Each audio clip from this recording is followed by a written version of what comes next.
Good morning and welcome to LTD. I'm so excited to see you today as we continue our study on how to truly be a team player, as we're continuing in the series of our Learn, Teach, Do, as we're talking about all the components and the 6 A's of being a team player, because we can accomplish so much more together than we can individually. We started talking a couple weeks ago about just what a team is. We started talking about team dynamics and team characteristics and team, all the fundamental parts that make it amazing. And we talked about how it's a group is just a people who get together, but a team, we talked about how there has to be trust. We've talked about how there has to have some foundational elements that makes it special. It makes it different than just a group or just a bunch of people who hang out together who just have something in common. And we talked about how a team really means together everyone achieves more. Every one of us achieves more. And we've talked about a quote from Mother Teresa that says, "None of us, including me, ever do great things, but we can all do small things with great love, and together we can do something wonderful." That's the power of a team, and that's kind of the premise of this series. Last week we talked about acceptance. And I went at it from a different angle because we have to understand that successful leaders are accepting people. And I drilled down on the fact that acceptance of a person does not mean acceptance of their behavior.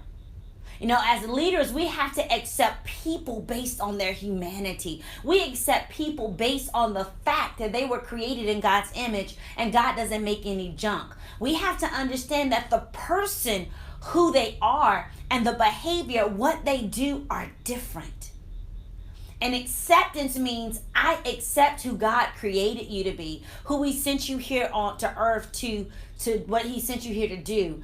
And whether someone's walking in that or not, that's not up to you. That's up to them. But it's your job as a leader to be accepting of who God says they are and who God has called them to be.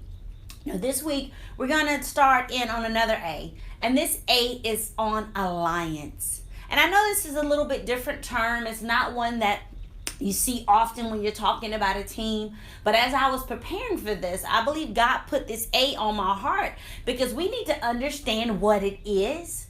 And then we need to break it down into bite-sized pieces and then see how we can truly take our organization to the next level of being a team, but then allowing that team to truly develop into an alliance. And when you look up the word alliance, there's several definitions, and you can see this on your notes. It says, a union or association formed for mutual benefit, especially between countries or organizations. A relationship based on an affinity of interest or nature or qualities. Alliance is lastly defined as the state of being joined or associated. There are a lot of words in these three definitions that bring them all to one accord, and I want you to see this. There are very key words here. If you look, union, association, formed, mutual, relationship, affinity, joined, associated. These words all let us know that there's a connection. And I'm not talking about just a surface connection. There's a deeper connection. There's a deeper vision. There's a deeper pulling together, a deeper joining, a deeper relationship than just a group of people getting together to do something. So we need to understand at Ripple Effects, our leaders, we need to be in alliance with one another. We need to be allies, not just friends. And there's a difference between an ally and a friend. A friend, you hang out together, and a friend, you just get together and you enjoy each other. But an ally has your back. An ally looks out for your best interests. An ally will look out for you, but also an ally will correct you when you're wrong. Allies is deeper. It's a deeper relationship. When we think about alliances, they form when people literally take it upon themselves to further their own interests beyond what they could accomplish individually. I hope you guys see how we're building on the concept and the premise that as a team, this thing is so much bigger than me individually. It's greater than me as one person. So an alliance, I'm taking it upon myself And I'm realizing that there's a responsibility that I have to move beyond what I can do as one single person and see what we can do together.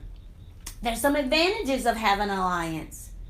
Even as we look at these, I want you to think about where you fit in them and how the team fits in them right now, and where we can do better, where we're strong, where we're struggling. And let's be honest, because there's some advantages that when you have an alliance, when you have an ally, when you have someone that's on your team that's with you, that's joined with you, it literally increases your capacity. When I can trust the people that I'm with and we're joined together and we're moving toward a common goal, it increases our capacity to serve. It increases our capacity to touch more people. Because I'm not worried about what the person next to me is doing, or if they're going to be here tomorrow, if they're looking out for me or they're looking out for a way to do something for themselves. It increases our capacity. It also allows us to have more creative solutions. Because everybody sitting in that room and everybody sitting in this room, we have a lot in common, but we're very different. Each of us bring a different set of skills to the table. You think about, Gabriel as a father with children, and, we have Cosmos, and we have Chris, we have Jay, and I'm just thinking about who's sitting in that room, Eunice and Maurice and Adnan, and I'm not sure who I'm leaving off the list, but I think it's 7 of you guys? 7 people in that room who are uniquely different. Divinely created differently, with different experiences, different skills. There's a whole mound of creativity in that room. And when we are in an alliance, it gives our team creative solutions. We got single moms in that room. We have dads in that room. We have wives in that room. We have creative people in that room. We have teachers in that room. All the creative solutions that can happen when we form an alliance. And it also spreads the workload. Working with people, helping people is tiring work. It's exhausting work. But when there's an alliance and there's a team to spread the load, then my grandmother used to say, many hands make light work.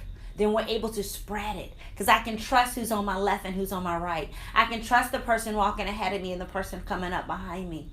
And I feel safe sharing people and sharing projects and sharing problems with them, because I know we're in this thing together. There are a few disadvantages of alliances that we also need to be mindful of. It requires cooperation. In an alliance, there's not a lone ranger. There's not one person who sets all the rules and makes all the standards and everybody follows. No, we cooperate, we collaborate, we do this together. We work together. That has to be the premise. We work together. So when you don't, it creates problems.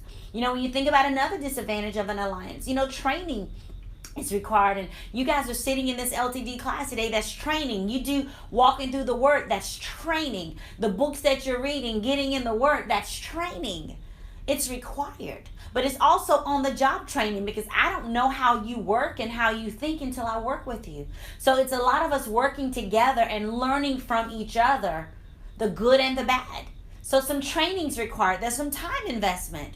And then there's also another disadvantage is the different commitment levels. Because on a team, in an alliance, you have 5 people, 7 people, 20 people. Everybody in that room has a different set of circumstances that they deal with. If you have small children, then that's a different circumstance. If you have a spouse, that's a different circumstance. If you have other responsibilities, if you're taking care of an aging parent, or if you are, working a lot of hours, you have different circumstances. Your needs are different. So what happens when you sit in that room and you're working with other people on the team and you're working with other people that you're in alliance with, they're different commitment levels. And we have to be sensitive to that, because everybody's not committed at the same level. It never happens that way. So we need to be mindful of that and not think that way. And we need to plan accordingly to what people can do, so we can get the best of people when they are available, instead of overworking the people that are and not being able to capitalize on people's time and energy and resources when they are available. We have to be able to put all this together. As we're talking about a team and as we're talking about building a true alliance, there's some ingredients that's got to come in here, y'all, that we need to be mindful of. There's a few things that we need to let be the standard. We need to have some pillars. You know, as you're building a building or building a house, you lay the foundation, and then you start building the pillars up so that you can support the roof. These are pillars that we have to have at Ripple Effect so that we can truly operate in an alliance and we can be on the same page. Number one is there has to be a mutual respect. Mutual respect for one another. You know, I don't have to agree with you to respect you. There has to be a mutual respect. And that mutual respect requires that we're honest with one another. We're accountable to one another. We're transparent with the way we're struggling. We literally have a mutual respect. And what's said in that room stays in that room because you trust one another. You know that your brother or your sister respects you and respects your story. So they're not going to tell your story for you. They're not going to tell your business or what you're dealing with because you know that they respect you and you respect them. We have to understand for an alliance that we have to have more than a team mentality. We're more than a team. There has to be a togetherness that says, wait a minute, we're family. We're more than just a team. We are family. Yes, we're in the family of God, but we're in the family of Ripple Effects. We are a family. And so it's got to be more than a team. We're more than that. Not only are we joined, but we're joined by God's love. We're joined by God's divine assignment. We're joined because He's put us together for such a time as this to do His work. We're more than a team. We are a family. We are an alliance with an assignment. There has to be motivation greater than self.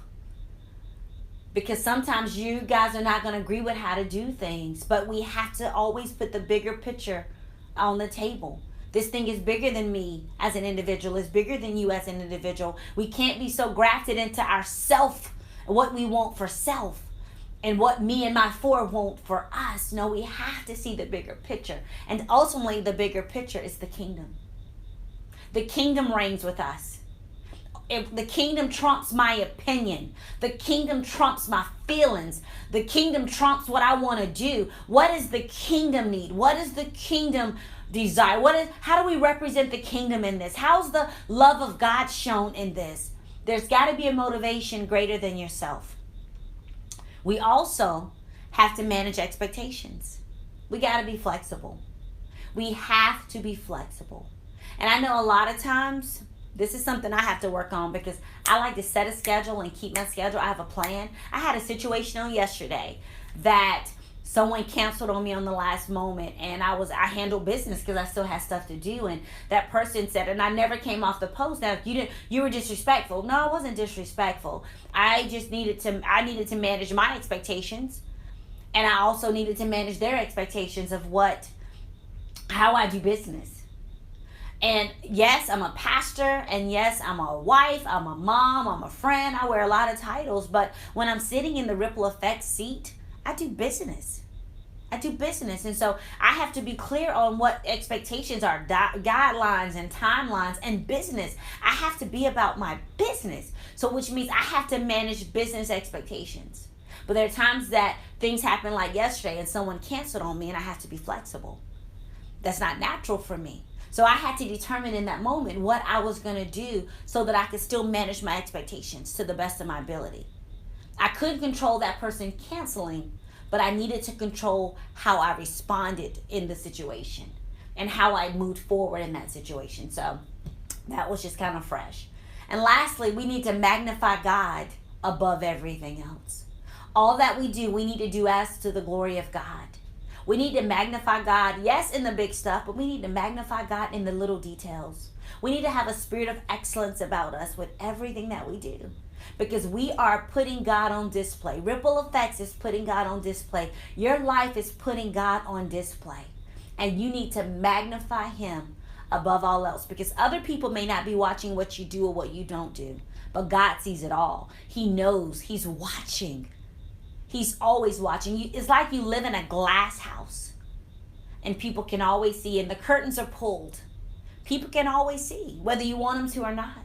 And what they need to see when they see you, what they need to see when they see us, when they see our alliance, when they see Ripple Effects in Africa and in America, when they see it all over, they need to see God. When they hear us talk, they need to hear God. When they encounter us, they need to encounter the presence of God because we're carriers of God. His power dwells on the inside of us. And we need to act like it, live like it, talk like it, walk like it, and show other people what that's like.